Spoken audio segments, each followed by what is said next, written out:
ओम शांति। 19/6/2025 के साकार अनमोल धारणा युक्त ईश्वरीय महावाक्य हैं। मीठे बच्चे, अभी तुम ईश्वरीय औलाद बने हो। तुम्हारे में कोई आसुरी गुण नहीं होने चाहिए। अपनी उन्नति करनी है, गफलत नहीं करनी है। आसुरी गुण नहीं होने चाहिए, अपनी उन्नति करनी है, गफलत नहीं करनी है। क्वेश्चन, आप संगम युगी ब्राह्मण बच्चों को कौन सा निश्चय और नशा है? आंसर, हम बच्चों को निश्चय और नशा है। अभी हम ईश्वरीय संप्रदाय के हैं। हम स्वर्गवासी विश्व के मालिक बन रहे हैं। संगम पर हम ट्रांसफ़र हो रहे हैं। आसुरी औलाद से ईश्वरीय औलाद बन 21 जन्मों के लिए स्वर्गवासी बनते हैं। इससे भारी कोई वस्तु होती नहीं। ओम शांति। बाप बैठ बच्चों को समझाते हैं। अक्सर करके मनुष्य शांति को पसंद करते हैं। घर में अगर बच्चों की खिटखिट है तो अशांति रहती है। अशांति से दुख भासता है, शांति से सुख भासता है। यहाँ तुम बच्चे बैठे हो, तुमको सच्ची शांति है। तुमको कहा गया है बाप को याद करो, अपने को आत्मा समझो। आत्मा में जो आधा कल्प से अशांति है वह निकलनी है शांति के सागर बाबा की याद करने से। तुमको शांति का वर्षा मिल रहा है, यह भी तुम बच्चे जानते ही हैं। शांति की दुनिया और अशांति की दुनिया बिल्कुल अलग अलग है। आसुरी दुनिया, ईश्वरीय दुनिया। सत्युग कलयुग किसको कहा जाता है, यह कोई मनुष्य मात्र नहीं जानते। तुम कहेंगे हम भी नहीं जानते थे। भल कितने भी पोजीशन वाले थे, पैसे वाले की पोजीशन, पैसे वालों को पोजीशन वाला कहा जाता है। गरीब और साहूकार समझ तो सकते हैं ना। वैसे तुम भी समझ सकते हो बरोबर ईश्वरीय औलाद और आसुरी औलाद। अभी तुम मीठे बच्चे समझते हो हम ईश्वरीय संतान हैं, ये पक्का निश्चय है ना। तुम ब्राह्मण समझते हो हम ईश्वरीय संप्रदाय स्वर्गवासी विश्व के मालिक बन रहे हैं। हर दम वह खुशी रहनी चाहिए।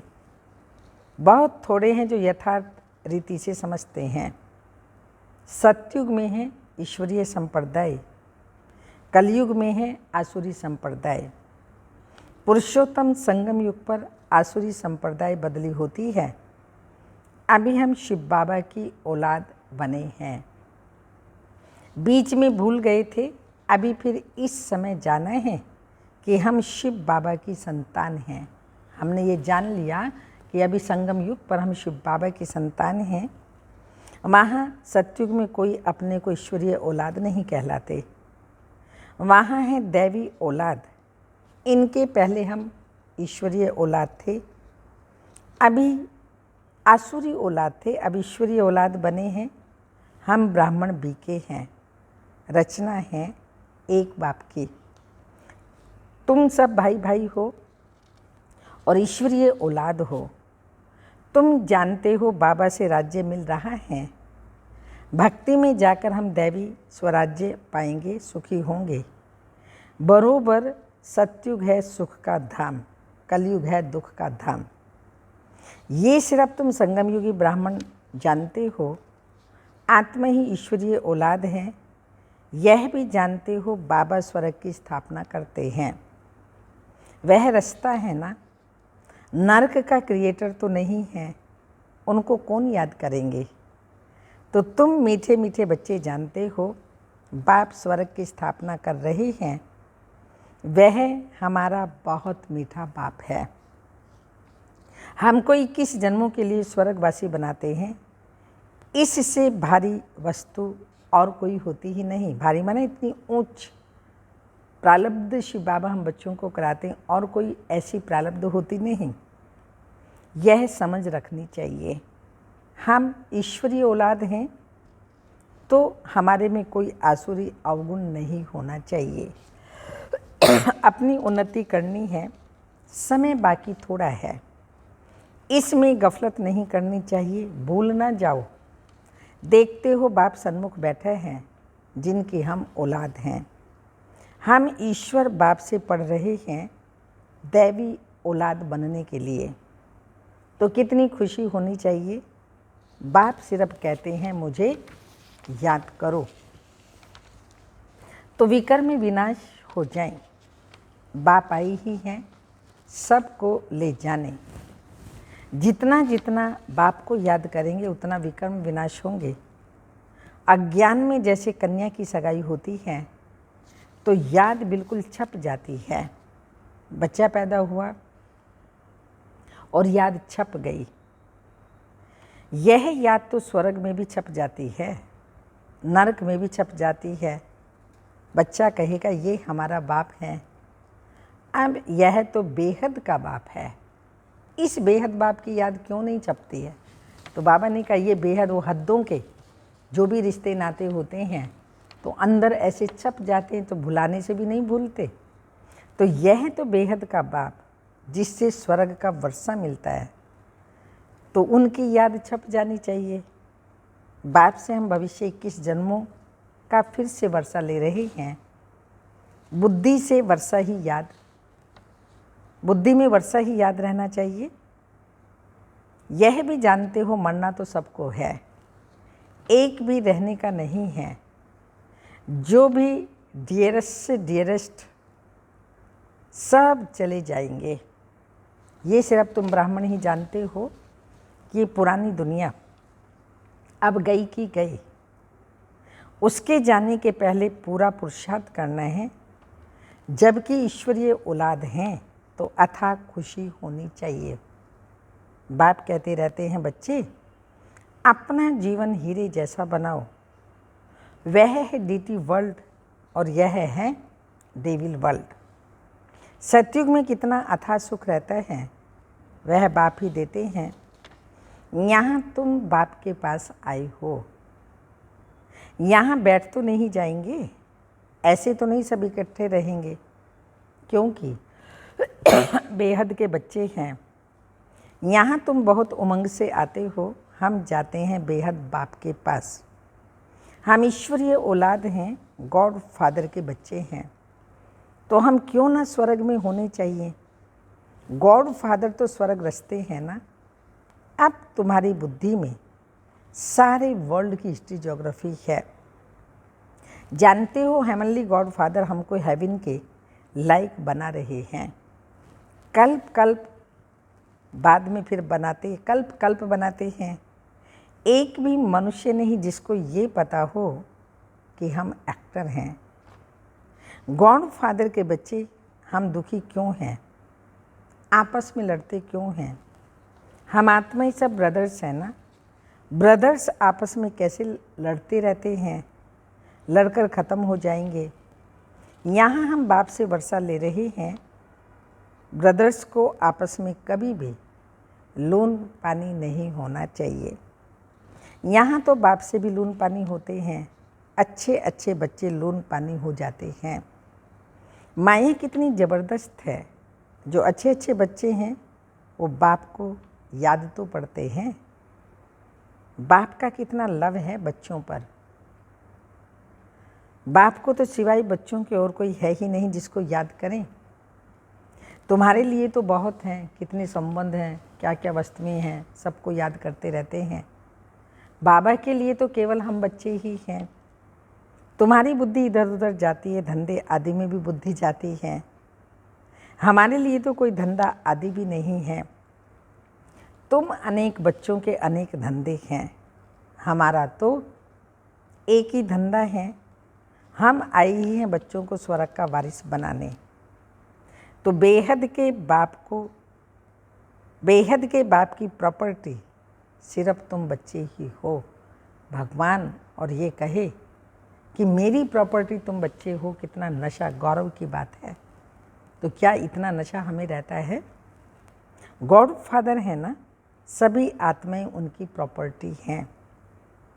माया ने चीची बना दिया है, अब गुलगुल बनाते हैं बाप।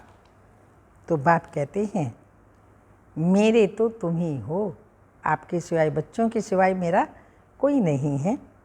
तुम्हारे ऊपर हमारा मोह भी है। चिट्ठी नहीं लिखते हो तो ओना हो जाता है। अच्छे अच्छे बच्चों की चिट्ठी नहीं आती। अच्छे अच्छे बच्चों को एकदम माया ख़त्म कर देती है। जरूर देह अभिमान है। तो बाप कहते रहते हैं अपनी खुश खैरापत लिखो। बाबा बच्चों से पूछते हैं बच्चे तुमको माया हैरान तो नहीं करती है? बहादुर बन माया पर जीत पहन रहे हो ना, तुम युद्ध के मैदान में हो ना। कर्म इंद्रियां ऐसे वश करनी चाहिए जो कुछ भी चंचलता ना हो। सतयुग में सब कर्म इंद्रियां वश में रहती हैं। कर्म इंद्रियों की कोई चंचलता नहीं होती, ना दुख की, ना हाथ की, हाँ, ना मुख की, ना हाथ की और ना पाँव की, आदि आदि कोई भी चंचलता की बात नहीं होती। वहाँ कोई भी गंध की चीज़ होती ही नहीं। वहाँ योग बल से कर्म इंद्रियों पर जीत पाते हो। तो बाप कहते हैं कोई भी गंदी बात नहीं, आपस में भी गंदी बातें, देह की बातें नहीं करनी है। व्यर्थ की बातें, इधर उधर की बातें, एक दूसरे की व्यर्थ बातें, चुगली, बाबा कहते गंदी बातें नहीं करनी। कोई भी गंदी बात नहीं, कर्म इंद्रियों को वश करना है। अच्छी रीति पुरुषार्थ करना है। टाइम बहुत थोड़ा है। गायन भी है बहुत गई थोड़ी रही, अभी थोड़ी रह जाती है, थोड़ी की भी थोड़ी रह जाती है। नया मकान बनता रहता है तो बुद्धि में रहता है ना, बाकी थोड़ा समय है। अभी यह तैयार हो जाएगा, बाकी ये थोड़ा काम है। वह है हद की बात, यह है बेहद की बात। यह भी बच्चों को समझाया गया है। उन्हों का है साइंस बल और तुम्हारा है साइलेंस बल। है उनका भी बुद्धि बल, तुम्हारा भी बुद्धि बल। साइंस की कितनी इन्वेंशन निकालते रहते हैं। अभी तो ऐसे बॉम्ब्स बनाते रहते हैं जो कहते हैं वहाँ बैठे बैठे छोड़ेंगे तो सारा शहर ख़त्म हो जाएगा। फिर यह सेनाएं, एरोप्लेन आदि भी काम में नहीं आएंगे। तो वह है साइंस बुद्धि तुम्हारी है साइलेंस बुद्धि। वह विनाश के लिए निमित्त बने हुए हैं, तुम अविनाशी पद पाने के लिए निमित्त हो। यह भी समझने की बुद्धि चाहिए ना। तुम बच्चे समझ सकते हो बाप कितना सहज रास्ता बताते हैं। भल कितनी भी अहिल्याएं कुब्जाएं हों, सिर्फ 2 अक्षर याद करने हैं, बाप और वर्षा। फिर जितना जो याद करें और संग तोड़ एक बाप को याद करना है। बाप कहते हैं मैं जब अपने घर परमधाम में था तो भक्ति मार्ग में तुम पुकारते थे बाबा आप आएंगे तो हम सब कुछ कुर्बान करेंगे। वह हुए जैसे करनी घोर। करनी घोर को पुराना सामान दिया जाता है, तुम बाप को क्या देंगे? इनको ब्रह्मा को तो नहीं देते हो ना। इसने भी सब कुछ दे दिया, ब्रह्मा बाबा ने भी सब कुछ शिव बाबा को दे दिया। यह थोड़ी यहाँ बैठ महल बनाएंगे, ये सब कुछ शिव बाबा के लिए है, उनके डायरेक्शन से ही कर रहे हैं। वह कर्म करावनहार है, डायरेक्शन देते रहते हैं। बाबा कहते हैं बाबा आप हमारे लिए एक ही हो, आपके लिए तो बहुत बच्चे हैं। बाबा फिर कहते हैं हमारे लिए सिर्फ तुम बच्चे हो, तुम्हारे लिए तो बहुत हैं।